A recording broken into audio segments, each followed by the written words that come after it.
ഒരിക്കൽ ഒരു തോണിക്കാരൻ 3 പണ്ഡിതരെയും കൊണ്ട് പുഴ കടക്കുകയായിരുന്നു. തോണിയിൽ കയറിയ ഉടൻ തന്നെ അവർ 3 പേരും വലിയ വലിയ കാര്യങ്ങൾ സംസാരിച്ചു തുടങ്ങി. അതിനിടെ അവരിലൊരാൾ തോണിക്കാരനോട് ചോദിച്ചു, ഹേയ് തോണിക്കാര, നിങ്ങൾക്ക് വേദങ്ങളെയും ഉപനിഷത്തുകളെയും കുറിച്ചറിയാമോ? അയാൾ മറുപടി പറഞ്ഞു, ഇല്ല. പൊട്ടിച്ചിരിച്ചുകൊണ്ട് പണ്ഡിതർ മറുപടി പറഞ്ഞു, നിങ്ങളുടെ കാൽഭാഗം ജീവിതം പാഴായി.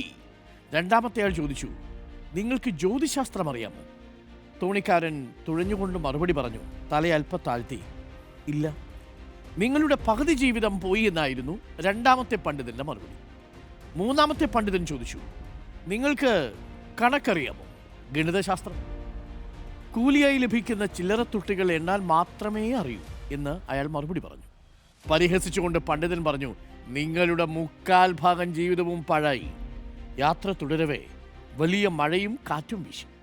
തോണി നിയന്ത്രിക്കാൻ പാടുപെട്ടുകൊണ്ട് തോണിക്കാരൻ പണ്ഡിതരോട് ചോദിച്ചു, പണ്ഡിതരെ, നിങ്ങൾക്ക് നീന്തലറിയാമോ? എല്ലാവരും പരസ്പരം അങ്ങോട്ടും ഇങ്ങോട്ടും നോക്കി. എന്നിട്ട് മറുപടി പറഞ്ഞു, ഇല്ല.